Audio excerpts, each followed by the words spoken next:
So hello student, today we are going to start vectors lecture 4. Okay, in this lecture we are going to discuss about dot product, then application of dot product, then we will see foot of perpendicular and image of a point with respect to line. We have already seen the equation of line in vector form in previous lectures, and also distance of a point from a line. ठीक है, ये जो हमारे जिसका foot of perpendicular निकालेंगे उसी की हम distance देखेंगे, and linear combination theorem in a plane. So we are going to discuss these 5 topics. Okay, dot product हमारा important topic है. क्यों? अभी एक reason बताऊंगा. इसमें एक property है, वो highly recommendable है आपको याद करने के लिए. Why? Because there are too many questions we are going to solve by that property. अभी हमने vectors के बारे में क्या देखा था? That a vector has a direction and a magnitude. To find magnitude, in most of the cases we are going to use dot product. अब dot product होता क्या है यहाँ पे? सबसे पहली बात मेरा concern है that what is the dot product. Let's say we have two vectors. This is your vector A, this is your vector B. ठीक है? And it has angle theta in between them. So what is dot product? Dot product is defined like this, that vector A dot B, that is equal to magnitude of A, magnitude of B, and cos of angle between them. This is your dot product. Okay, so A dot B is what? Mod of A into mod of B cos theta. This is your dot product. This is how we are going to define dot product. Now what? इसमें हमारे पास mod A scalar quantity है, mod B scalar quantity है, and cos theta is also scalar. That's why we call it as scalar product. Okay, so हमारे पास A dot B क्या हो गया? Now again, अगर मैं आपसे कह दूं, let's say ये वेक्टर A है and ये वेक्टर B है, and this is your theta. A dot B क्या होगा? This is your vector B. A dot B is equal to again mod A, mod B, and angle between these vectors. Now angle between these vectors is not theta. Why? Because in the start I have told you how to measure angle. To measure angle, both vectors are pointing either in same direction or both are emitting from the same point. ये देखो, ये वाला हमारा direction इस side show कर रहा है, इस डायरेक्शन में, और ये इधर है. सो हमें क्या करना पड़ेगा? दोनों की डायरेक्शन सेम करनी पड़ेगी. तो हमने क्या कर दिया? बी को हम थोड़ा सा पीछे किसका के ले गए? Why? Because we are studying free vector. Now both are pointing towards this point, इस पॉइंट की तरफ कर रहे हैं हमारे पास. तो एंगल क्या हो जाएगा दोनों के बीच में? इसके बीच में एंगल ये होगा, and this is pi minus theta, not theta. So यहाँ पे कितना आएगा आपके पास? Cos pi minus theta. ठीक है, तो यहां से हमारे पास कुछ है properties of dot product. Okay, properties में फर्स्ट हम ऐसा मान के चलते हैं कि that a vector A is equal to A1 i cap, A2 j cap, and A3 k cap, and vector B is equal to B1 i cap, B2 j cap, and B3 k cap. First property is commutative property, that A dot B is equal to B dot A. Obvious बात है, क्यों? क्योंकि value क्या होती है? mod A mod B and cos theta, where theta is angle between vector A and B. Now angle between A and B and angle between B and A are same. mod A and mod B भी same रहेगा, तो commutative follow property होती है हमारे पास. Second, that is distributive property. If it is written like this, A dot and दो vectors लिखे हुए हैं B plus N, B plus C vector, let's say, then this dot product will be distributed, that A dot B plus A dot C. This is your distributive property. तीसरे number पे अगर कहीं पे हमारे पास ये लिखा हुआ है A dot M times B, so M is just a scalar number, M को आप बाहर निकाल सकते हो, so this will be M A dot B. ठीक है, तीसरा नंबर ये हो गया. फोर्थ, अभी हमने क्या डिफाइन किया था कि A dot B is equal to mod A mod B cos theta. So I dot I, इसका क्या मतलब है? mod I, फिर mod I इंटू I और I के बीच में कितना एंगल होता है? cos 0. सो mod I कितना हो जाएगा? 1 1 I cap dot I cap 1 1 cos 0 1. सो 1 आ गया. सो इसी हिसाब से I dot I, J dot J, and k dot k. These are equal to what? These are equal to 1. Similarly, I dot j. Now I और j के बीच में angle कितना होता है? 90 डिग्री. j और k and k and I, इनका dot product का 0. Why 0? Because cos 90 degree is 0. So यहां से एक और चीज क्लियर हुई. Fifth, if vector A is perpendicular to vector B, if vector A is perpendicular to vector B, then A dot B is equal to 0. Sixth, वही बात कि अगर आपको वेक्टर एक कंपोनेंट फॉर्म में दे रखा है, that is A1 I cap, A2 J cap, A3 K cap, and vector B भी आपको कंपोनेंट फॉर्म में ले रखा है, B1 I cap, B2 J cap and B3 K cap. तो जब मैं A डॉट B करवाता हूं, A डॉट B कैसे करवाते हैं हम? जैसे नॉर्मल प्रोडक्ट होता है वैसे ही हम A डॉट B करवाते हैं. तो जब A1 डॉट B1 होगा, तो A1 और B1 तो स्केलर है, तो यहां पे I डॉट I होगा. I डॉट I कितना हो जाएगा? 1. सो A1 B1. और जब ये A1 को मैं इस B2 के साथ मल्टीप्लाई करूंगा तो यहां पे I डॉट J होगा, वो 0 हो जाएगा. Similarly I dot K 0. फिर दूसरा क्या आएगा? A2 B2 and A3 B3. Please ये याद रखना दैट अगर वेक्टर कंपोनेंट फॉर्म में दे रखा है तो हम इसको ऐसे लिखते हैं. फॉर एग्जांपल, अगर आपके पास लिखा हुआ है vector A is equal to 3 4 5, ठीक है, and vector B is equal to 1 2 3, तो हमें A डॉट B निकालना है. A डॉट B सीधे सीधे क्या हो जाएगा? 3 multiply by 1 plus 4 multiply by 2 plus 5 multiply by 3. यानी respective component you will multiply and then you can add them. So this will be 3 plus 8 plus 15. 8 plus 15 23 26.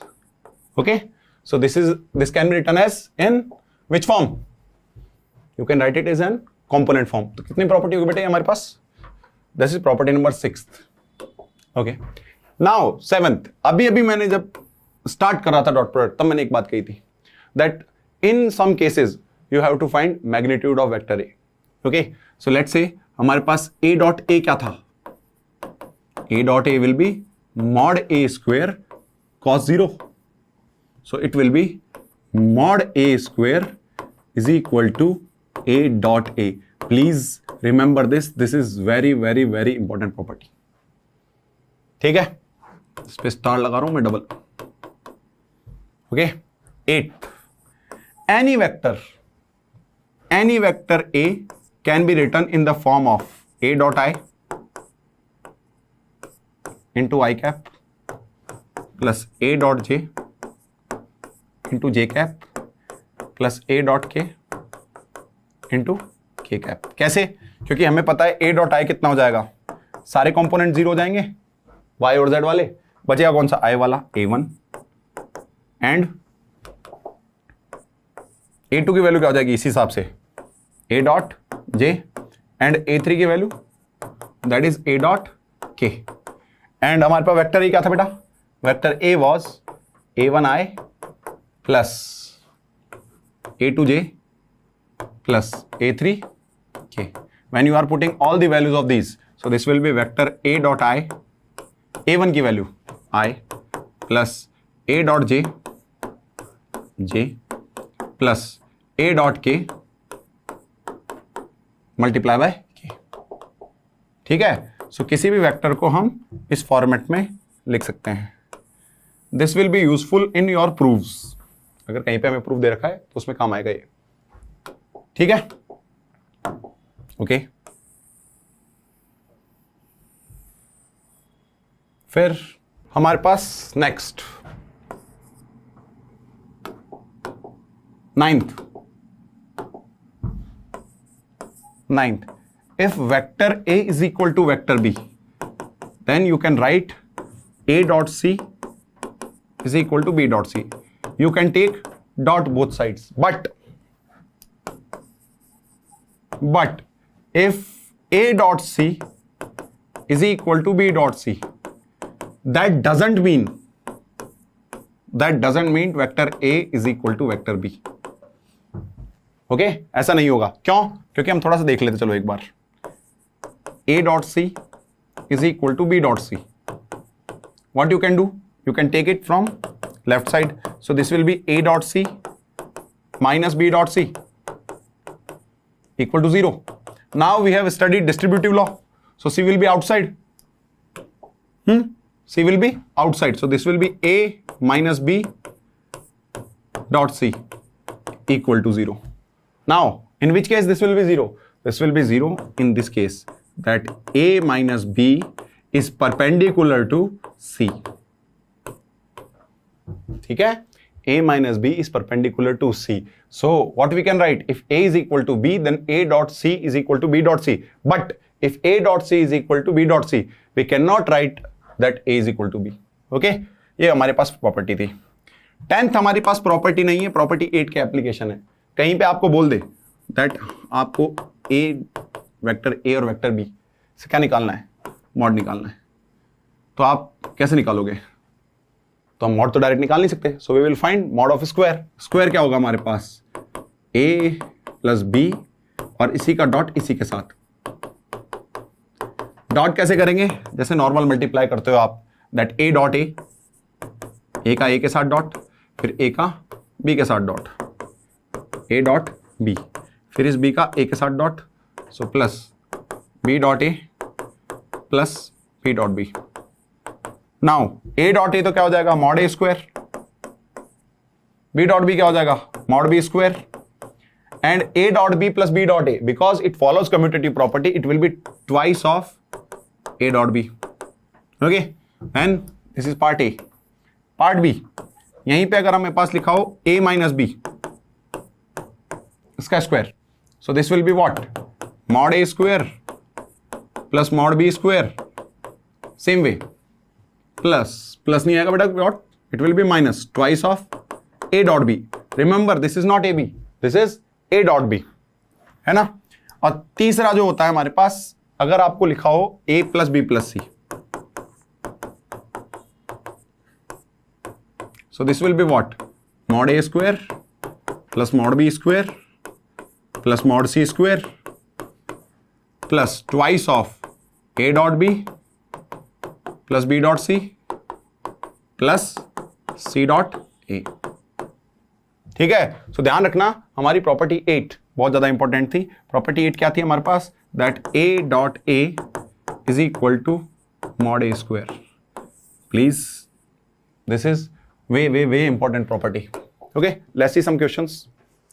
हमें a given है, हमें b given है, हमें ये वैल्यूज निकालनी है। ठीक है? एंड हमें a और b के बीच में एंगल भी गिवन है। ओके, सबसे पहले मैं जो फाइंड करना चाह रहा हूं, वो मैं फाइंड करना चाह रहा हूं a dot B. We have already studied that a dot B is equal to mod A mod B and cos 120 degree. It is given to us that angle between a and b is 120 degree. So mod A, that is 4 into 3, 120 is minus 1/2. Okay, so this will be minus 6. Now first we have to find a plus b mod. कैसे find करेंगे? तो हम a plus b mod find ना करके we will find mod of a plus b square, and we already know the formula, that is under root, not under root, that is mod a square plus mod b square plus twice of a dot b. Okay, so mod a square, mod a was, that was your 4 and 3, so 4 square, that is 16 plus 9 minus twice of a dot b. A dot b was minus 6, so minus 12. That will be 23, 13. Okay, 25 minus 12, 13. That is your vector a plus vector b whole mod square. And the question was asked, what is mod of a plus b? So this will be equal to root 13. Okay, first one is done. Second, it is asked that what is a minus b's magnitude? So again, you will find magnitude of a minus b square. And we already know the formula, mod a square, mod b square, plus, and we will take it as minus, not plus. But why? Because minus is written here. Minus twice of A dot B. Now we will write the values. This will be 16, this will be 9, and this will be plus 12. Why? Because A dot B was equal to minus 6. So 16 plus 9, 25 plus 12, 37. So you got, this is A minus B magnitude square. So A minus B magnitude, that will be equal to root 37. Okay, these were simple because we already knew the formulas. But what about if we have a different value like this, 3A plus 2B, okay, 3A plus 2B. So we will use formula? No. 3A plus 2B we have to find magnitude of 3A plus 2B. Again, we will find 3A plus 2B magnitude square. How you are going to find it? You will find it like this, 3A plus 2B dot 3A plus 2B. So multiply karo, 3A multiply by 3A. So 9 times mod A square plus, it is 2B, 2B into 2B, 4 times mod B square plus 3A multiply by 2B, 6 times A dot B plus 2B into 3A, 6 times A dot B. So it will be 9 times mod A square plus 4 times mod B square plus 12 times A dot B. Again, this formula looks like perfect square, that A square plus B square plus twice of AB. But instead of writing twice of AB, we will write twice of A dot B. Now value of A was 3A. So 3A square 2B square plus 2 times 3A multiplied by 2B. Yeah. Now put the values, 9 multiplied by 16 plus 4 multiplied by 9 minus 12 multiplied by 6. 12 multiplied by 6. So 9 multiplied by 16 is 144 plus 4 multiplied by 9, that is 36, and 12 multiplied by 6, 72. So 650, 180 minus 72, that will give you 108. Okay, 180 minus 72, that will give you 108. Now what is the value of 3A plus 2B magnitude? That will be under root of 108. You can simplify it like this, 6 root 3. 36 multiplied by 3, that is 108. So this is your answer. So what we are going to use dot product for? We will use dot product for magnitude. Okay. So let's see next. Next question is like this, that mod A is equal to 2, mod B is equal to 2, mod C is equal to 1. Okay. Good question. That we have to find A dot B, B dot C and C dot A. Okay. How you are supposed to find A dot B, B dot C or C dot A? Because in the start it is given like this, that A plus B plus C is equal to 0. Okay. How you are going to remember this? Okay. We directly know one formula where A dot B, B dot C and C dot A is there. What? That mod of A plus B plus C square. This is the formula. Okay. So what we will do? We will square it. You will get mod A square plus mod B square plus mod C square plus twice of A dot B, B dot C plus C dot A. Got it? So now what? This is magnitude of 0 because this was null vector, and right side, what are the values? So value of this is 4 plus 1 plus twice of A dot B, B dot C and C dot A. As simple as that. Okay. So now what? Now you will write, this is done. Now what you will write? This is 0, this is 9 and this is 2 and same thing. So you got A dot B plus B dot C plus C dot A. This was your question part 1 and you got this is minus 9 by 2. Minus 9 by 2. Now next question. This one is good and tricky. What you have asked in this question, A dot B. Now it could have been asked B dot C or C dot A. ठीक है, इन तीनों में कुछ भी पूछ सकता था. So it has asked A dot B. Now मेरा टास्क है A dot B निकालना, लेकिन जो मेरे को रिलेशन दे रखा है that is vector A plus vector B plus vector C is equal to null vector. ये गिवन है. अगर मैं यहां पे स्क्वायर करता हूं, so we will get A dot B, B dot C and C dot A.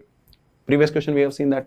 मुझे वो नहीं चाहिए, मुझे केवल A dot B चाहिए. A dot B कब आता है? तो मेरे को याद आया कि जब मैं mod A plus mod B का स्क्वायर करता हूं, तो यहां पे जो दो टर्म आती है उसके अलावा एक टर्म आती है twice of A dot B. ठीक है, मुझे फॉर्मूले से याद आया कि ऐसा आता है मेरे पास कुछ, कि यहां पे A dot B आता है. So how we are going to find this A dot B? So we will put A dot B left side, A plus B left side and right side it will be minus C vector.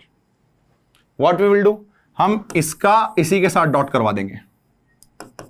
That means A plus vector B dot A plus vector B is equal to minus vector C dot minus vector C. ठीक है, हमने इसका इसी के साथ dot करवा दिया. So what we will get, we will get mod A square left side plus mod B square plus twice of A dot B is equal to mod C square. ठीक है, so this will be 4 plus 2 A dot B and 1. So 4 or 4 8 minus 7 by 2. A dot B is equal to minus 7 by 2. What if आपको B dot C find करना होता, हाँ? B dot C find करना होता, तो exactly we will take B dot C या B plus C is equal to minus A and we will dot it itself. We will take a dot of this with itself. Okay?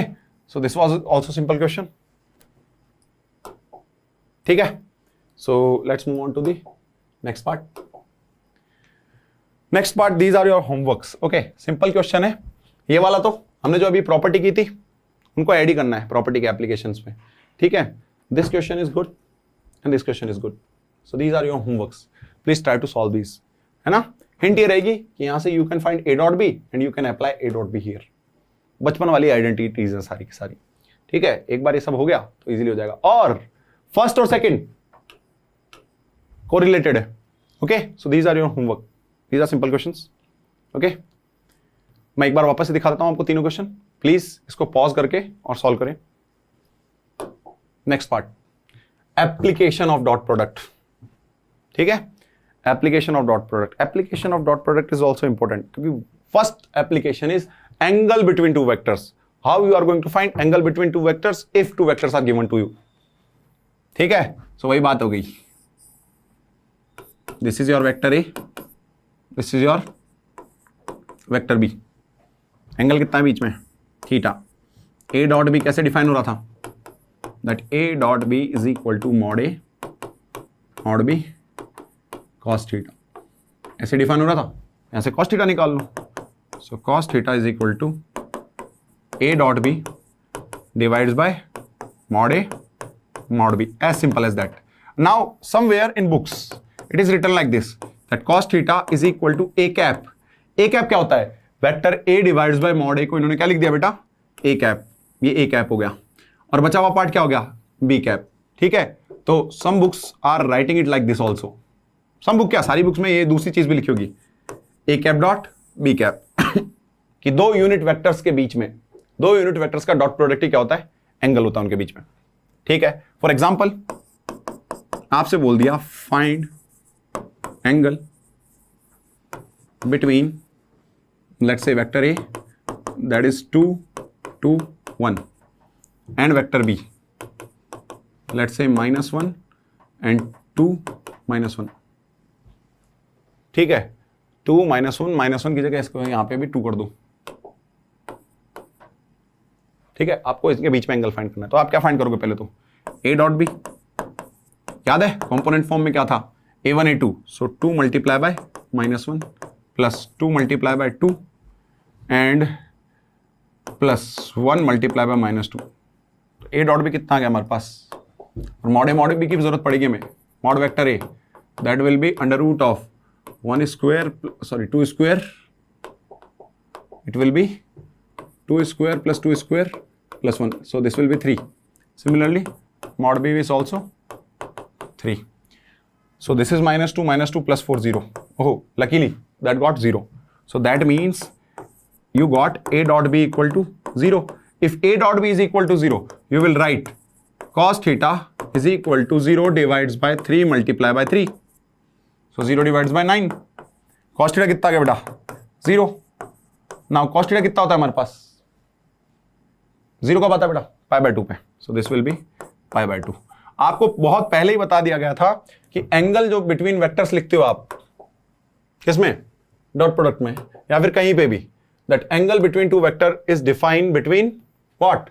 0 से पाई. तो मैं यहां पे mention कर देता हूं starting में, that in dot product the angle between two vectors is, अपना स्टार्टिंग, हाँ ये रहा, दैट थीटा बिलोंग्स टू 0 से पाई. ठीक है, थीटा बिलोंग्स टू क्या होना चाहिए? 0 से pi. Okay, so this was your angle between two vectors. Now what? Next part is that is angle between lines. कि एंगल कैसे निकालेंगे दो लाइंस के बीच में. तो मान लेते हैं हमारे पास एक लाइन है vector r is equal to a plus lambda times vector p, and एक लाइन है vector r is equal to vector b plus mu times vector q. ठीक है, तो ये जा रही मेरी एक लाइन, इसको बोल देते हैं L1, इसको बोल देते हैं L2. ये रही आपकी L1 जो मैंने येलो से बनाई है, और एक बना देते हैं हम L2. ठीक है, क्या बना दिया मैंने? L1 और L2. लाइन के बीच में दो एंगल होते हैं, एक एरा थीटा और एक एरा फाई. जब भी हम एंगल बिटवीन लाइंस की बात करते हैं तो angle between lines is always acute angle. किसकी बात हो रही होती है?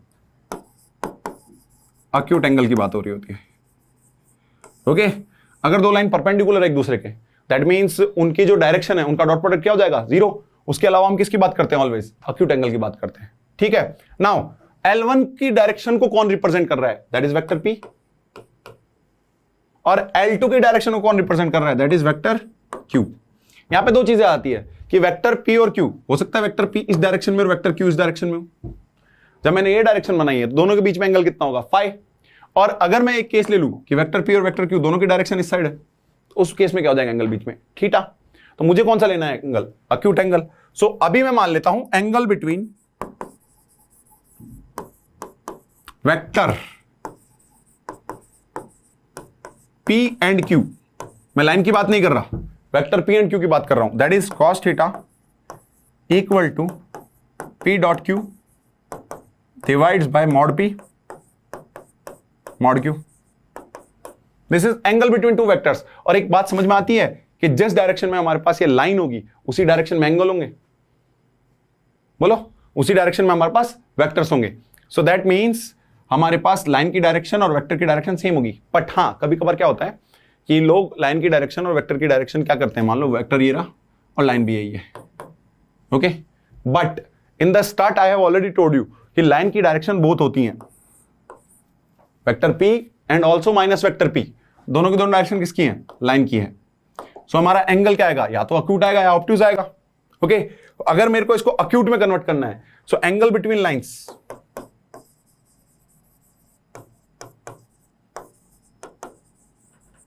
ठीक है, एंगल बिटवीन लाइंस, इसको मेरे को अक्यूट में कन्वर्ट करना है, तो सीधे सीधे फॉर्मूला क्या हो जाएगा हमारे पास? cos theta. So P dot Q, it may be positive और it may be negative. We will take mod. So it will be P dot Q divides by mod vector P mod vector Q. Okay, so we will always find acute angle between two lines. Why we took P and Q? Why not A and B? Because A and B does not represent the direction of line. They represent point from where line L1 and L2 are passing. P और Q किसको represent कर रहे हैं? P and Q represents the direction of, let's say P represents direction of line L1, Q represents direction of line L2. Okay? Why we have taken mod? We have taken because we want to find acute angle. Lines के बीच में दो angle होते हैं, एक होता है theta, दूसरा पाई minus theta, and we are always going to find acute angle. Okay? So this was your second application. पहला था एंगल बिटवीन वेक्टर्स, दूसरा था एंगल बिटवीन लाइंस. तीसरा है projection of one vector along another vector. Please इस पे थोड़ा सा स्तर मान ले, क्योंकि ये एडवांस वाला टॉपिक हो जाता है हमारा थोड़ा सा। ठीक है, मान लेते हैं एक वेक्टर ये रहा हमारे पास, वेक्टर पी, ये ओ मान लेते हैं, इसको ए मान लेते हैं। ओके, और एक वेक्टर मेरा वेक्टर क्यू इस डायरेक्शन में जा रहा है। ठीक है, इनके बीच में एंगल है थीटा। ठीक है, नाउ मेरे को ओ ए का प्रोजेक्शन लेना है क्यू पे, तो क्या करूंगा मैं, यही होगा प्रोजेक्शन। ठीक है, इसको बोल देते हैं O B. So projection of vector P on vector Q. ध्यान से, वेक्टर पी क्या है हमारे पास, ओ ए वाली लाइन, और वेक्टर क्यू क्या है, ओ बी वाली पूरी लाइन। मुझे किसका प्रोजेक्शन किस पे लेना है, मुझे ओ ए का प्रोजेक्शन लेना है क्यू वेक्टर पे। जब मैं ओ ए का प्रोजेक्शन लेता हूं तो सिंपली हम हॉरिजॉन्टल कंपोनेंट ले सकते हैं, that is O A cos theta. Now what is OA? As a vector, OA is nothing, that is mod vector P. Yes or no? And cos theta, angle between two vectors. Angle between two vectors. कौन कौन से, P vector और Q vector के बीच में. Cos theta will be P dot Q divides by mod P mod Q. ठीक है, mod P mod Q. सो ए की value कितनी होगी बेटा, mod of vector P, and cos theta की value P dot Q divides by vector P and vector Q. याद आएगा? So that means vector P से वेक्टर पी कैंसिल, हमारे पास ये आ गया vector P dot vector Q divides by this. So projection क्या हो गया मेरे पास, P dot Q cap. As simple as that. याद करने का तरीका यह है कि हमें जिसका प्रोजेक्शन लेना है, जिसका हमें प्रोजेक्शन लेना है वो तो पूरा वेक्टर लेना पड़ेगा, और जिसकी डायरेक्शन में लेना है उसकी केवल डायरेक्शन यूज आएगी। और डायरेक्शन किससे रिप्रेजेंट करते हैं, we are going to represent direction by cap. तो जिसकी डायरेक्शन लेनी है वो ये। अगर आपसे कोई कह दे projection of Q of Q vector on P vector, so this will be nothing, this is Q vector dot P cap. ठीक है, this will be Q vector dot P cap, as simple as that. जिसका हमें क्या निकालना है, projection निकालना है, उसका तो वेक्टर, और जिसके अलोंग निकालना है या जिसके ऊपर निकालना है उसका यूनिट वेक्टर। उन दोनों का क्या लेना है, dot product. So this is as simple as that projection. ठीक है, जैसे ही आपका ये प्रोजेक्शन हुआ उसके जस्ट बाद हमारे पास क्या लॉन्ग था, vector component perpendicular to the vector.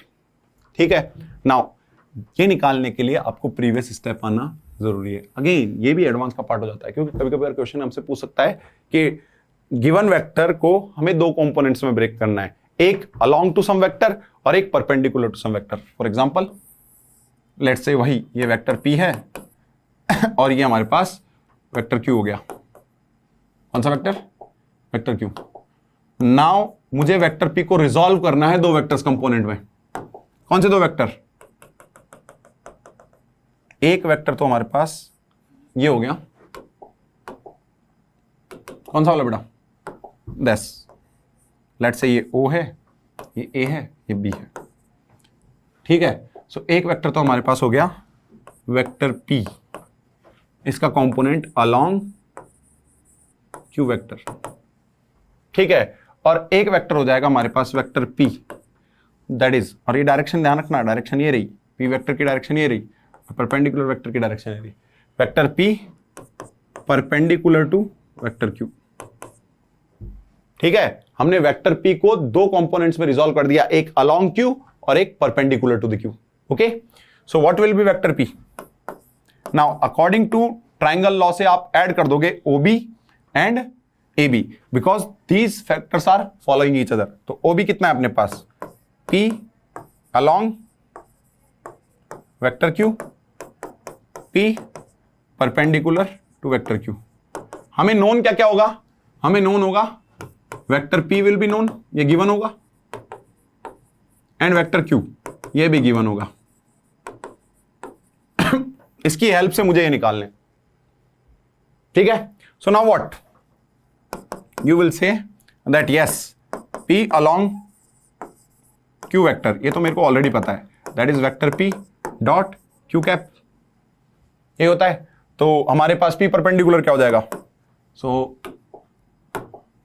Vector P perpendicular to vector Q, that will be vector P minus vector P along vector Q, ठीक है। सो वेक्टर P कितना है अपने पास, वेक्टर P गिवन होगा, वेक्टर P को vector P रहने दो, minus vector P dot Q cap, this is your vector P perpendicular to vector Q। आपने अभी तक एक लेंथ को रिजॉल्व करना सीखा था। अगर ये लेंथ O है, ये A है और ये B है और ये थीटा है, ये 90 डिग्री ध्यान रखना। तो आपने लेंथ को रिजॉल्व करना सीखा था कि OB इज इक्वल टू सीधे सीधे क्या हो जाएगा, OA cos theta and AB is equal to OA sin theta.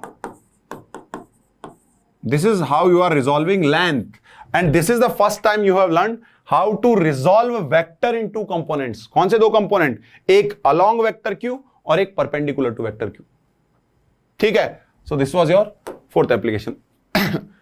Okay, so let's say हमारे पास दो क्वेश्चन दे रखे हैं। पहला क्वेश्चन देखो,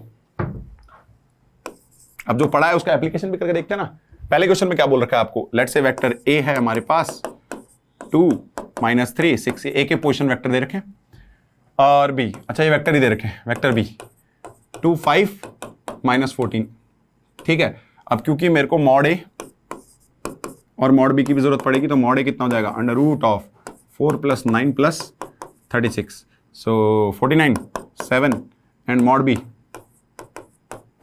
that is under root of 4 + 25 + 196, so that is 225, तो ये हो गया 15, ठीक है। जरूरत पड़ेगी मुझे।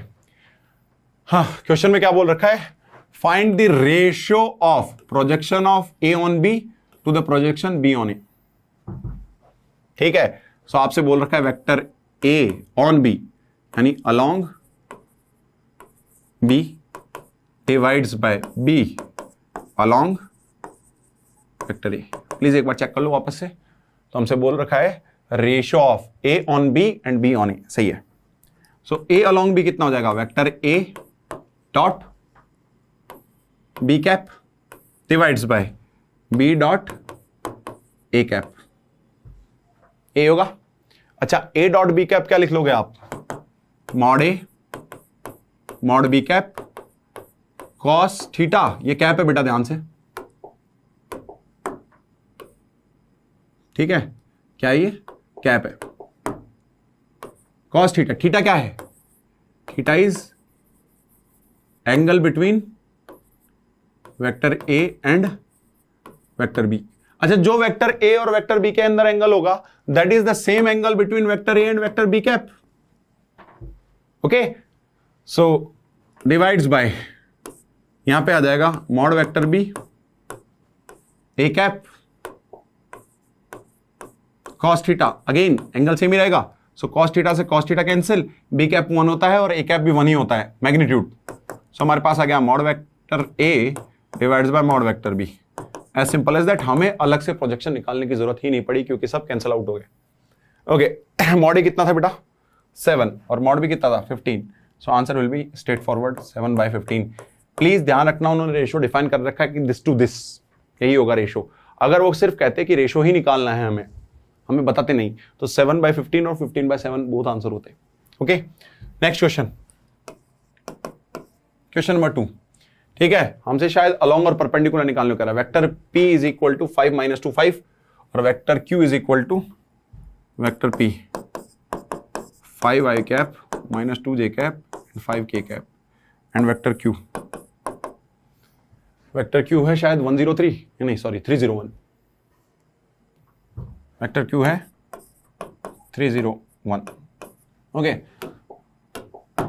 क्वेश्चन पढ़ो एक बार, क्या निकालना है हमें, किसका किसके अलोंग या परपेंडिकुलर निकालना है, okay. So question is given that find vector component of vector P along Q and perpendicular to Q। ठीक है, सो कुछ ऐसा क्वेश्चन है।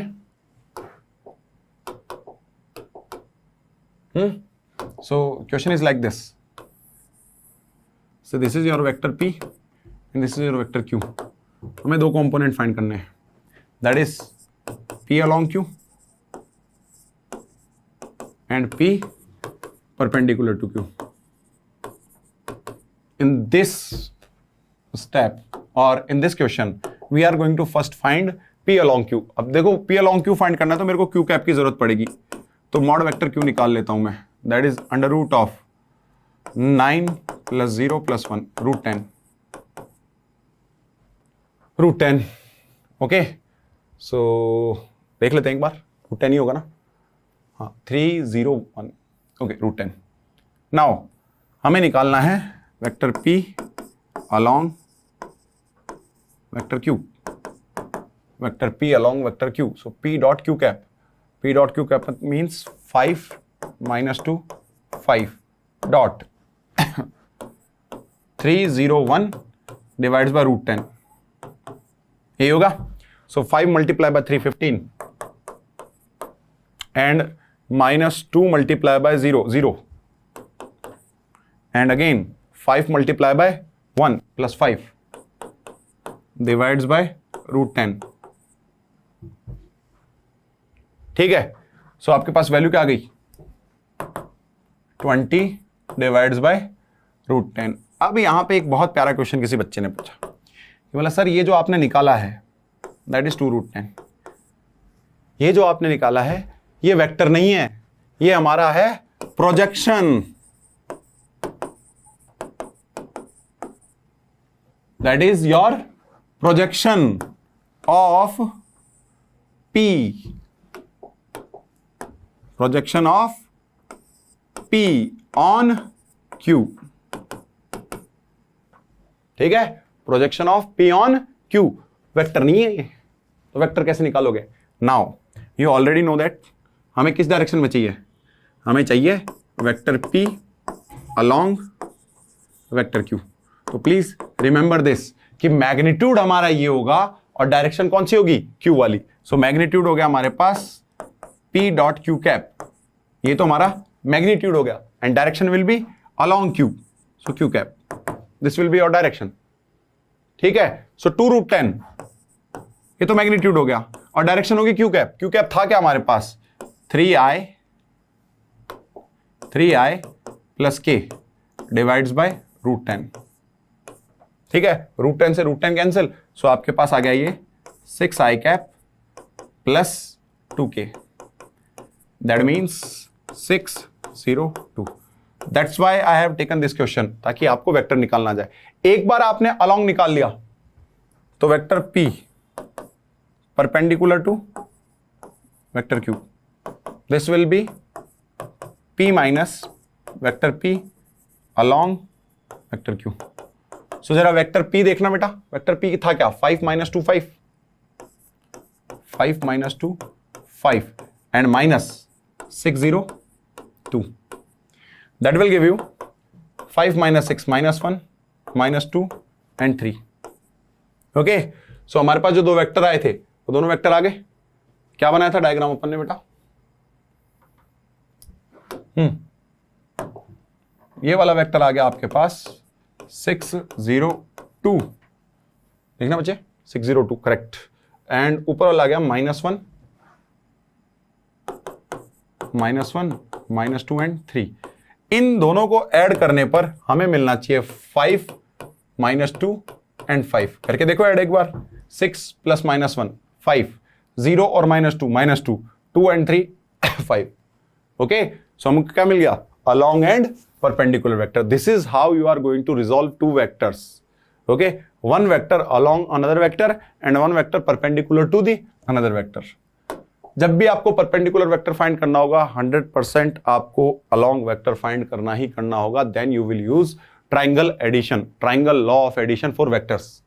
ठीक है, फिर next prove cosine formula for triangles. Now यहां से इंटरेस्टिंग बात आती है, आपने कोसाइन फॉर्मूला बचपन में देखा होगा। कोसाइन फॉर्मूला होता क्या है, सो लेट्स से मैं एक बार ट्राइंगल बना लेता हूं, ये है A, ये है B और ये रहा सी। ठीक है, ये ABC हैं। आप ट्राइंगल फॉर्मूला लिखते हो, मान लो आपको cos A निकालना है, इसके सामने वाली साइड है A, ये B है और ये C है, तो cos A क्या हो जाता है, A दोनों side B square plus C square minus A square divides by 2BC, ये होता है फॉर्मूला। ठीक है, let's try to solve it. ठीक है, मैं क्या मान रहा हूं कि ये मेरा वेक्टर A है, ये मेरे पास अपना फॉर्मूला ये रहा, मैं नया ट्राइंगल बना रहा हूं किस फॉर्मेट में, वेक्टर फॉर्मेट में। ये A है, ये B है, ये C है। A के सामने वाला वेक्टर A है और डायरेक्शन ये रही, B के सामने वाला वेक्टर B मान लेंगे, डायरेक्शन ये रही, और C के सामने वाला वेक्टर C हो जाएगा। ठीक है, तीनों हमारे पास साइक्लिक ऑर्डर में है, तो अगर आप रफ में करना चाहो ट्राइंगल लॉ के हिसाब से तो एक की डायरेक्शन चेंज कर लेना कि हमारे पास ये तो A हो गया। अच्छा, डायरेक्शन अपने को क्या लेनी थी, साइक्लिक के लिए ना, A हो गया, C अपन ने इस साइड ले लिया और ये C माइनस C हो जाएगा। Why? Because we have taken opposite direction from previous one. ठीक है,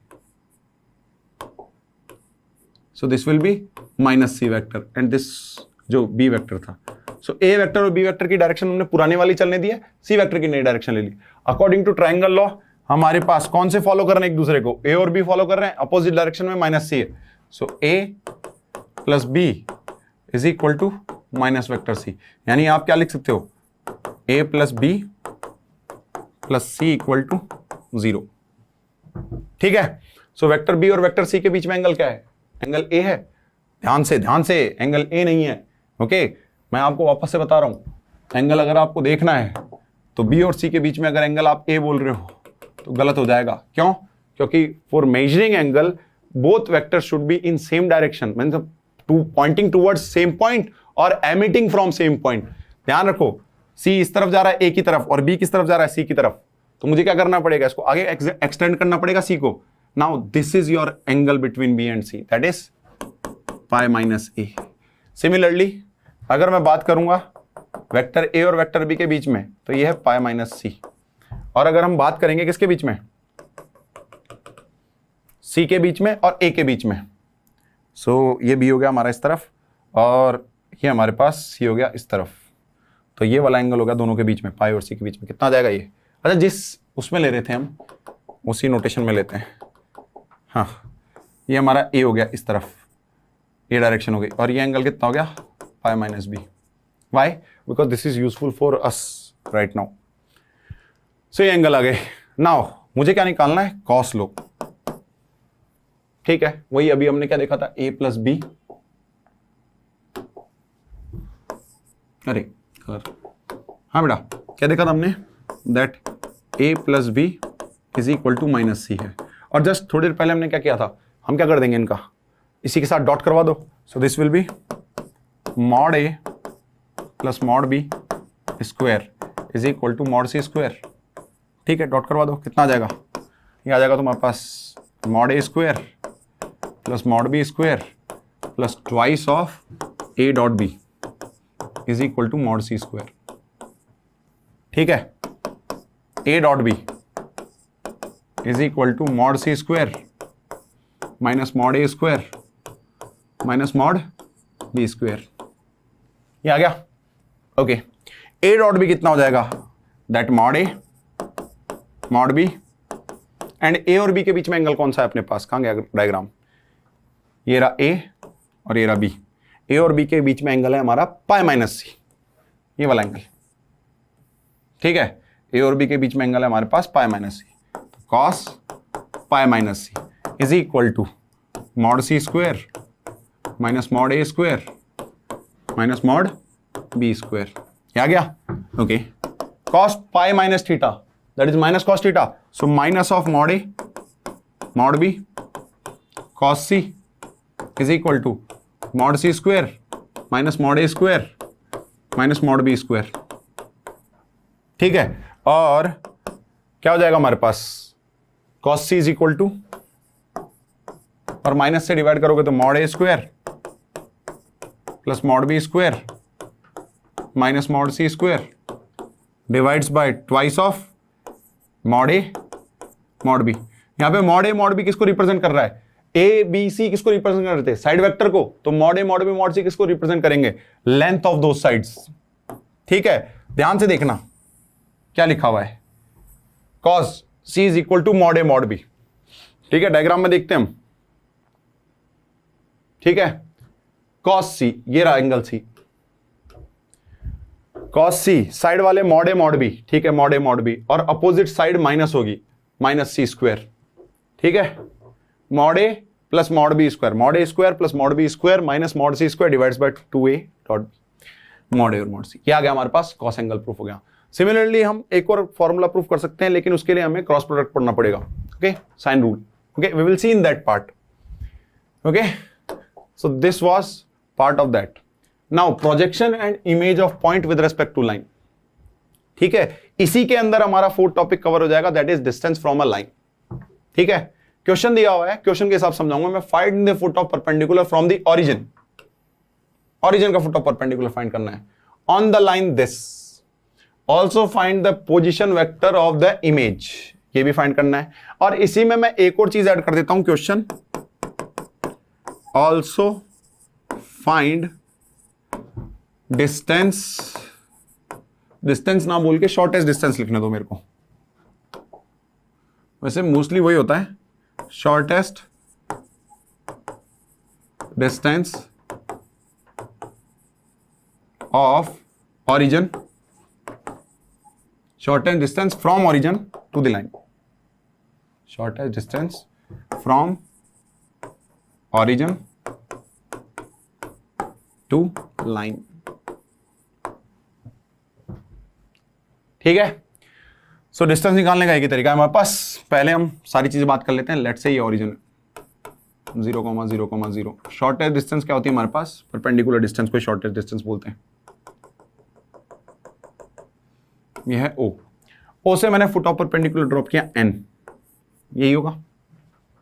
ठीक है, याद है हम पॉइंट ऑफ इंटरसेक्शन निकालना सीख रहे थे लाइन का, तब हमने एक चीज फाइंड की थी कि R पे, मतलब लो पहले लाइन की इक्वेशन लिख लो, vector R is equal to -1 0 4 plus lambda times 2 -1 and -1।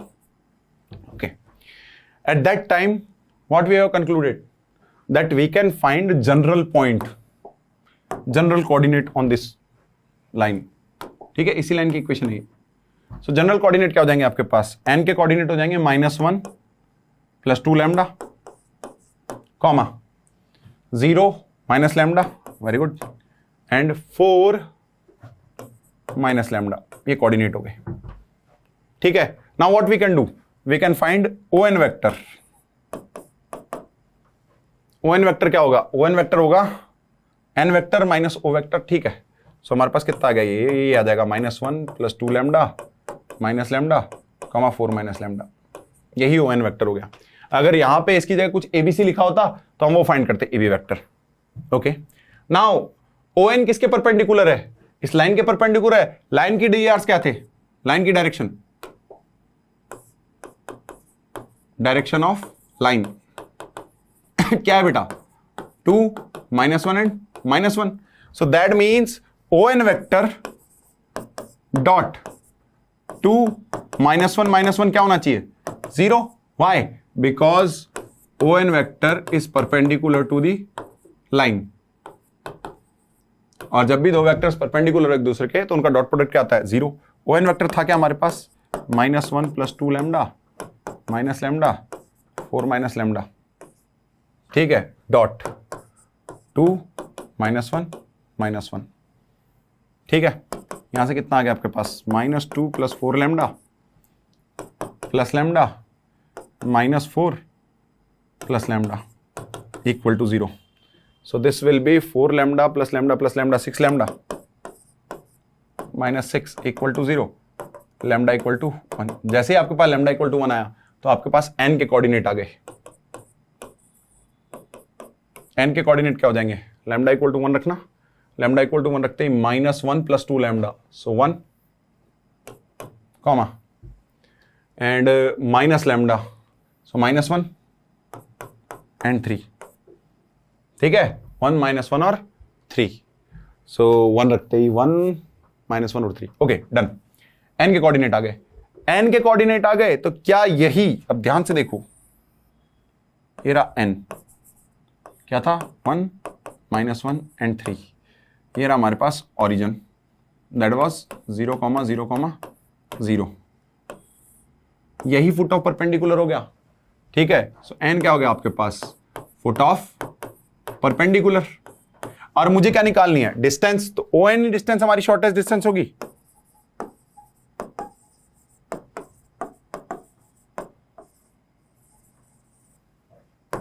Shortest distance क्या हो जाएगी, ON ही होगी, सो ON शॉर्टेस्ट डिस्टेंस होगी, या फिर आप ऐसे बोल दो ON वेक्टर का मॉड, ठीक है। सो ON शॉर्टेस्ट डिस्टेंस होगी तो under root of 1 + 1 + 9, that is √11, ठीक है। ये हमारे पास शॉर्टेस्ट डिस्टेंस आ गई। अभी मेरे को इमेज भी निकालनी है, ठीक है। एक बार ये जो मैंने शॉर्टेस्ट डिस्टेंस लिखा है ना, इसको थोड़ा सा नीचे लिख देता हूं मैं, क्यों, क्योंकि मेरे को इमेज भी आपको बतानी है। नाउ क्या हमने फ्लैट मिरर पढ़ रखा है, हाँ फिजिक्स में फ्लैट मिरर 10th क्लास में बता देते हैं। What is the use of flat mirror here, that if O is the object and this line is mirror, if line is mirror then what will happen, that O का जो हमारे पास क्या बनेगा, projection, O dash, O का जो हमारे पास projection, projection से मेरा क्या मतलब है, image, not projection, the word should be image, O dash, that is what, image of O, वो क्या होगी, एग्जैक्टली इक्वल डिस्टेंस पे होगी, जितना ON है उतना ही ON डैश होगा, यस और no. So this will be your point N, सो N is the mid point of O dash. Let's say मुझे O डैश पता नहीं है, O डैश के कोऑर्डिनेट हो गए x, y, z, तो हम सीधे सीधे क्या लिख सकते हैं, इमेज के लिए, इमेज की कैलकुलेशन के लिए x + 0 divides by 2, y + 0 divides by 2, z + 0 divides by 2, ये O डैश का क्या निकाल लिया, mid point, that is equal to what, 1 1 -3 या 1 -1, सॉरी 1 -1 एंड 3। सो यहां से हमारे पास x, y, z कितना आ जाएगा, डबल कर दो जस्ट, 2, -2, 6, ठीक है। सो हमारे पास इमेज क्या आ गई, 2, -2, 6, सिंपल सा तरीका है। Let's recap it, what we will do, ठीक है। हमें जिस भी पॉइंट से फुट ऑफ परपेंडिकुलर फाइंड करना है, we will make a rough diagram of that, okay. We will put foot of perpendicular n, then we will find general coordinate of n with the help of equation of line. As soon as you are finding general coordinate of n with the help of line, you will take vector of what, जिस point का आपको foot of perpendicular find करना है, point whose foot of perpendicular we have to find, किसके साथ, ON के साथ। ये आपने क्या फाइंड कर लिया, vector. Then ON vector is, if n is foot of perpendicular, then ON vector is perpendicular to the line.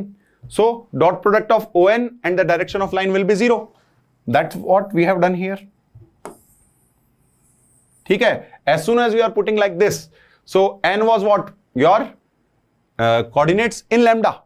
So when you are finding ON vector, that will be in lambda and dot product equal to 0. So you can find the value of lambda. What we did here, we found the value of lambda.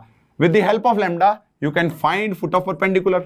As soon as you are finding foot of perpendicular, the distance between foot of perpendicular and that point, which point, whose foot of perpendicular we had to find, distance between foot of perpendicular and that point, that will be the shortest distance between line and this point, okay, shortest distance or image. So you have to find image. Image क्या हो गया, that object and image, इनका mid point किस पे लाई करेगा, mirror पे. So we can say that midpoint of O and its image will lie on the line and that will be foot of perpendicular. Okay, so this is as simple as that. So with this we can calculate three concepts. Okay, अच्छा अपने पास जगह थी यहाँ पे. Now linear combination theorem in a plane. Linear combination theorem क्या होती है? Linear combination theorem के अकॉर्डिंग इफ, ओके, सीधे सीधी बात है, if we have 3 coplanar vectors, coplanar vectors, let's say A, B, C, so any one vector can be written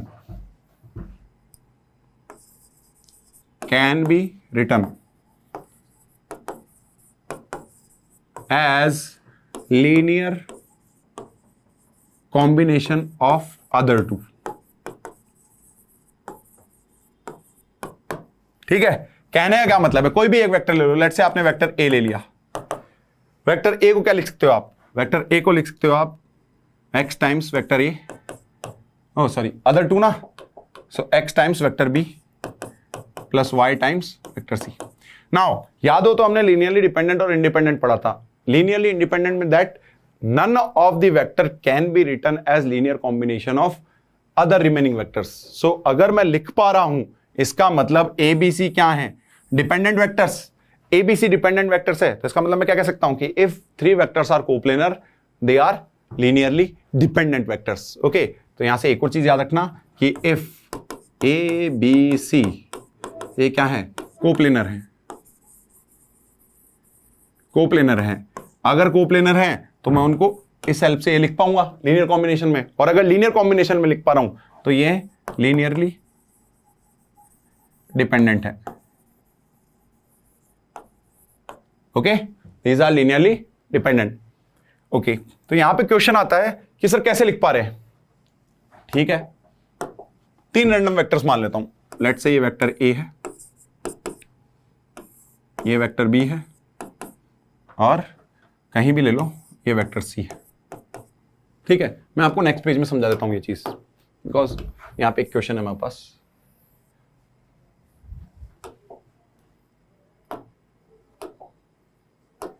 ठीक है, क्या समझा रहा हूं मैं आपको? Linear combination theorem in a plane.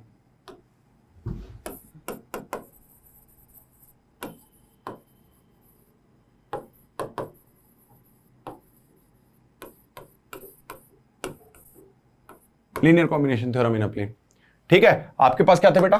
3 vectors थे, ये रे ए बी सी, तीनों के तीनों एक प्लेन में। कौन से प्लेन में बना रखा है? जिस प्लेन में मैं काम कर रहा हूं उसी प्लेन में ये तीनों वेक्टर बना रखे हैं।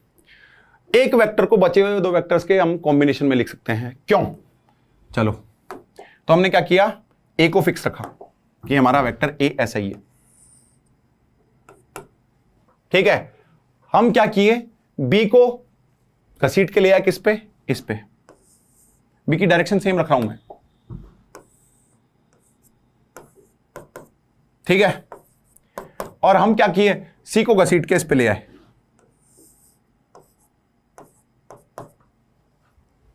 ओके, क्या तुम्हें ट्रायंगल बनते हुए दिख रहा है? नहीं दिख रहा अभी। तो मैं ऐसा कर सकता हूं, अगर मैं बी का मैग्नीट्यूड थोड़ा कम कर दूं और सी का मैग्नीट्यूड थोड़ा सा बढ़ा दूं, बी का मैग्नीट्यूड थोड़ा कम कर दूं और सी का मैग्नीट्यूड थोड़ा सा बढ़ा दूं, इसका मतलब मैं क्या कर रहा हूं? बी के मैग्नीट्यूड में मैनिपुलेशन लगा दूं और सी के मैग्नीट्यूड में मैनिपुलेशन लगा दूं, तो मैं वेक्टर ए लिख सकता हूं। ठीक है, चलो, वेक्टर ए अभी भी उतना ही है मेरा, सेम मैग्नीट्यूड के साथ। मैं वेक्टर ए में कोई चेंज नहीं कर रहा। वैसे तो मैं तीनों में ही कर सकता हूं, कोई दिक्कत नहीं है। वेक्टर बी को मैंने क्या कर दिया? थोड़ा सा छोटा कर दिया। ठीक है, मैग्नीट्यूड कैसे चेंज कर सकते हो? किसी स्केलर से मल्टीप्लाई करके। एक्स यहां पे डेफिनेटली किससे छोटा होगा? 1 से छोटा होगा, वो मैं कह सकता हूं आराम से, क्योंकि मैग्नीट्यूड को डिक्रीज कर रहे हैं। ओके, एंड सिमिलरली हमने क्या कर दिया? सी की डायरेक्शन भी चेंज कर दी मैग्नीट्यूड के साथ। हमने सी की डायरेक्शन क्या कर दी? ये लो, अपन ए की डायरेक्शन को यही रखते, बी की डायरेक्शन भी चेंज कर दी मैंने और सी की डायरेक्शन भी चेंज करी। डायरेक्शन कैसे चेंज कर दोगे? एक्स को नेगेटिव ले लिया आपने। Okay, so you have change direction of B as well as you have changed the magnitude of this x b vector. Now this was original vector b, this was manipulated vector. इसमें क्या क्या change किया हमने? Direction as well as magnitude. Now this is your vector c, okay, C की मैंने direction भी change कर दी एज वेल एज मैग्नीट्यूड भी चेंज कर दिया. This is y times vector C. Okay, I am telling you logically that why we can write one vector in the form of other two vectors given that all three vectors are coplanar. Okay, so now this is triangle. Triangle में आप क्या लिख सकते हो सीधे सीधे, ये vector A is equal to with the help of sum of triangle, sum of vectors of triangle law. So this will be x times vector B plus y times vector C. C आप लिख सकते हो easily. सो मैं क्या कह रहा हूं कि अगर तीन वेक्टर कोप्लेनर है we can easily write this. Now यहां पे एक बच्चे का क्वेश्चन, बहुत प्यारा क्वेश्चन आता है, that sir what if this is your vector A, this is your vector B, और मेरी मर्जी में वेक्टर सी को ऐसे ले रहा हूं, तो कभी तो ट्रायंगल बनेगा ही नहीं, कभी तो मेरा ट्रायंगल बनेगा ही नहीं. तो मैंने क्या दिया, अरे बढ़िया, मतलब this question is very nice, but यहां पे आपको थोड़ा सा दिमाग लगाना था कि वेक्टर ए को क्या मैं लैम्डा टाइम्स वेक्टर बी लिख सकता हूं. Why? Because both are parallel vectors. और ये लिख दिया प्लस 0 टाइम्स वेक्टर सी लिख दिया मैंने, हो तो गया लीनियर कॉम्बिनेशन में, that is 0 times vector C, lambda times vector B plus 0 times vector C. So again I can write any 3 vectors which are coplanar. Any vector can be written as linear combination of other two. ये याद रखना है ना. तो अब यहां पे एक फिजिक्स का एक बहुत प्यारा क्वेश्चन है, फिजिक्स में पूछते हैं और मैथ्स में पूछ लेते हैं. ये रहा कि हमारे पास एक लाइट आई, एक रे आई, इसको बोल दिया E1 कैप. ओके, एक मिरर रखा हुआ है, उससे वो क्या हो गई, रिफ्लेक्ट हो गई, that is E2 cap. Okay, और हमें गिवन है N कैप. ओके, क्या क्या गिवन है हमें, लाइन आई उसके बारे में पता है, लाइन जिस नॉर्मल के रेस्पेक्ट में रिफ्लेक्ट होगी हमें उसके बारे में पता है. ओके, और हमें क्या बताना है, E2 कैप के बारे में, दैट जो रिफ्लेक्टेड लाइट है E2 cap in terms of E1 cap and N cap. ठीक है, let's try to solve it. उससे पहले क्या मुझे यहां पे दिख रहा है कि ये जो तीनों के तीनों, आप खुद सोचो ना कि एक रे आती है, ठीक है, मिरर पे ड्रॉप होती है और वापस मिरर से रिफ्लेक्ट होकर चले जाती है, और जो नॉर्मल होता है, ये तीनों के तीनों सेम प्लेन में लाया करते हैं. और अगर तीनों सेम प्लेन में लाया करते हैं तो क्या मैं ऐसे लिख सकता हूं सीधे ही कि E2 cap is nothing that is E1 cap plus x times E1 cap plus y times what N cap. ये लिख सकता हूं. What is my task, my task is to find, because क्या क्या अननोन है, E2 कैप अननोन,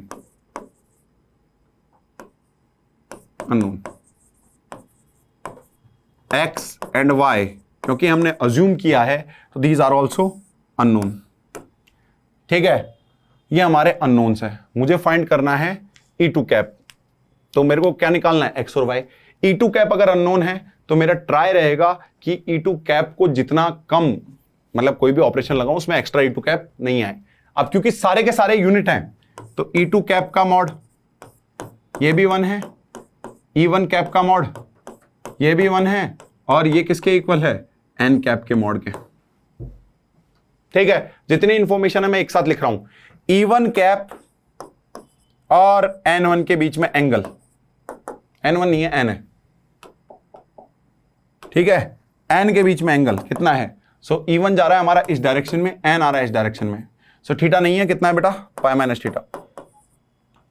ठीक है, similarly E2 और N के बीच में एंगल,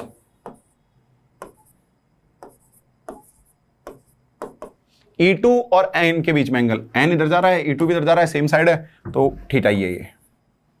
ठीक है, कम आएगा ये हमारे, हमें वैल्यूज निकालनी है. ओके, और अगर मैं E1 E2 के बीच में बात करूं, एक और एंगल लिख लेते हैं, E1 cap angle E2 cap, इन दोनों के बीच में एंगल है that is pi minus 2 theta.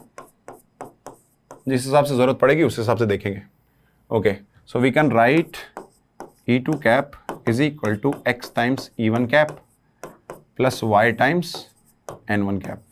N1 नहीं है बेटा, N कैप है. Now what we can do, we can use dot product. ठीक है, डॉट प्रोडक्ट कैसे यूज करोगे, सो इसका इसी के साथ डॉट करवा दो, E1 के साथ डॉट करवा दो. So E2 cap dot E1 cap is equal to, अगर मैं E2 का E1 के साथ प्लॉट कराऊंगा तो पाई माइनस कॉस 2 थीटा आएगा। दिक्कत हो जाएगी क्या? चलो ठीक है, कॉस 2 थीटा को अवॉइड करते हैं। इसका किसके साथ डॉट करवाओ? पहले डॉट विद एन कैप के साथ डॉट करवा देते हैं। So E2 cap dot N cap is equal to x times E1 cap dot N cap plus y mod of N cap square. ठीक है, E dot N cap, so mod E2 cap mod N cap is equal to x E1 mod E1 cap. अच्छा, cos theta तो रह गया बेटा।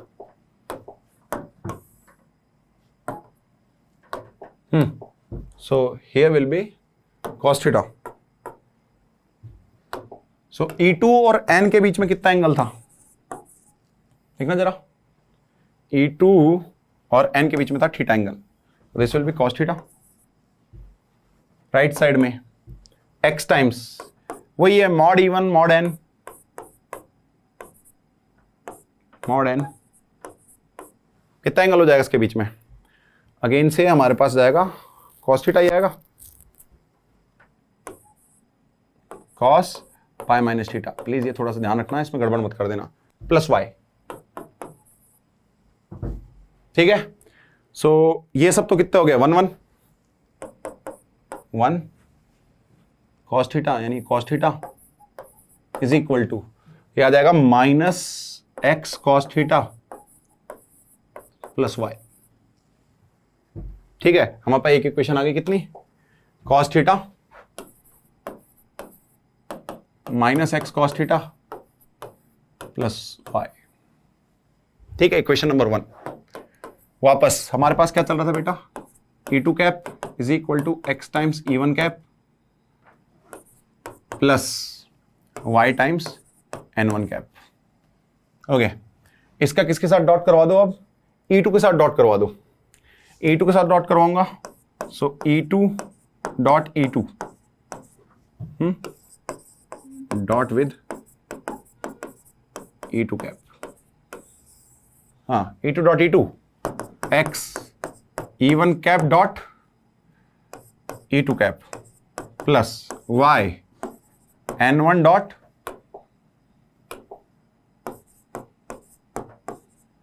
E2 cap.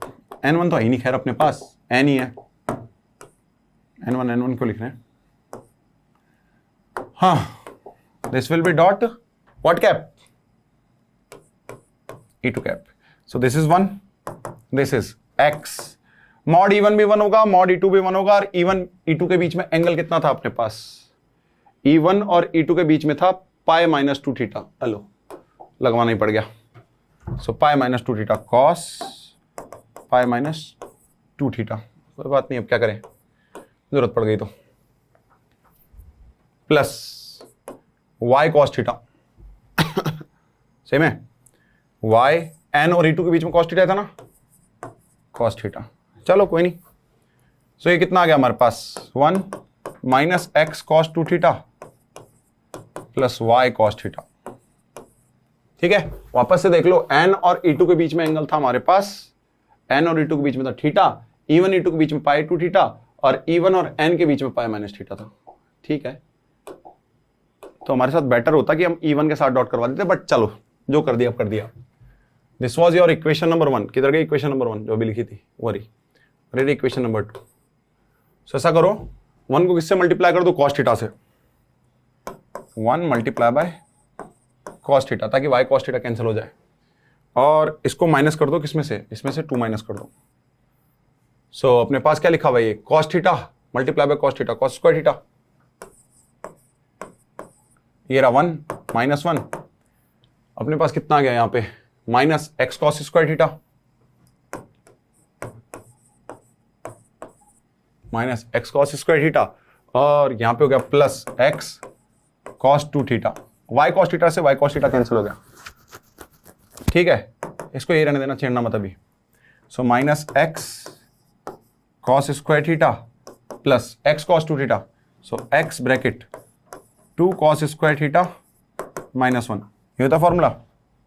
Okay, एक cos square theta खत्म हो जाएगा, सो हमारे पास कितना आ गया, ये x bracket 2 cos square theta था, एक माइनस का हो गया, सो this is cos square theta -1, और इस साइड क्या आ रहा है, कॉस स्क्वायर थीटा -1। ठीक है, थीटा की वैल्यू 90 डिग्री नहीं हो सकती और थीटा की वैल्यू 0 डिग्री भी नहीं हो सकती। अगेन यहीं से क्वेश्चन समझ लो, अगर थीटा 90 डिग्री हो गया तो रे यहां से आएगी और यहीं से निकल लेगी, और थीटा अगर 0 डिग्री हो गया किसके साथ, एन के साथ, तो जैसे रे आई वैसे निकल ली, कोई सेंस ही नहीं रहेगा। ठीक है, नॉर्मल के अलोंग आएगी और नॉर्मल के अलोंग ही चले जाएगी, तो इसका मतलब थीटा कैन नाइदर 0 और नॉट 1, सो यानी ये 0 नहीं होगा, तो इससे ये कैंसिल हो गया। तो एक्स की वैल्यू कितनी आ गई बेटा यहाँ से 1, बहुत बढ़िया। एक्स इक्वल टू 1 आ गया तो हमारे पास पहली इक्वेशन रही, कहां गई पहली इक्वेशन, ये रही, विद द हेल्प ऑफ 1, तो y इज इक्वल टू कितना आ जाएगा अपने पास 2 cos theta, x equal to 1 and y is equal to 2 cos theta. बहुत बढ़िया, आपके पास इक्वेशन आ गई E2 cap is equal to E1 cap plus 2 cos theta n cap. ठीक है, ये आपका आंसर आ गया, लेकिन अगर आप इसमें आंसर दोगे तो आपको मिलेंगे 0 मार्क्स। ठीक है, हो सकता है स्टेप मार्क्स के मिल जाए, बाकी वैसे 0 मिलने चाहिए। क्यों? क्योंकि क्वेश्चन में बोला गया है इन terms of E1 and n cap, आपको लास्ट में थीटा मेंशन नहीं करना है, तो क्या करें, cos थीटा की बात करते हैं हम। सो E1 cap dot n cap, इसकी वैल्यू निकालते हैं, क्या आ जाएगा, ये हो जाएगा cos पाई माइनस थीटा। क्यों? क्योंकि mod of E1 cap will be 1, mod of n cap will be 1, cos pi minus theta is minus cos theta. ठीक है, सो cos थीटा की वैल्यू कितनी आ गई, cos थीटा की वैल्यू आ गई minus E1 cap dot n cap. ध्यान रखना बेटा, ये क्वेश्चन मैथ्स और फिजिक्स दोनों में होता है। ये E2 cap is equal to E1 cap minus twice of E1 cap dot n cap multiply by n cap, ये फाइनल आंसर है आपका। ओके, पूरा का पूरा आंसर किसके टर्म में, E1 और n के टर्म में। ठीक है, so this is our lecture 4 of vectors. यहां पे हमने वही 4 चीजें देखी। पहला dot product is important with the, ऐसे कह सकते हैं कि एडवांस में इसका क्वेश्चन आता ही आता है, डॉट प्रोडक्ट का यूज करो आप, कोई ना कोई एप्लीकेशन यूज आती है हमारे पास। Then application of dot product, foot of perpendicular हमने निकाल लिया with the help of what, with the help of a dot b equal to 0 means perpendicular vectors की हेल्प से। Then we have find distance of a point from a line, किसकी हेल्प से, पहले फुट ऑफ परपेंडिकुलर फाइंड किया, foot of perpendicular से हमें क्या मिल जाएगी, distance from a point to the line, और फिर हमने देख ली लीनियर कॉम्बिनेशन थ्योरम। ओके, सो मिलते हैं नेक्स्ट क्लास में, थैंक यू।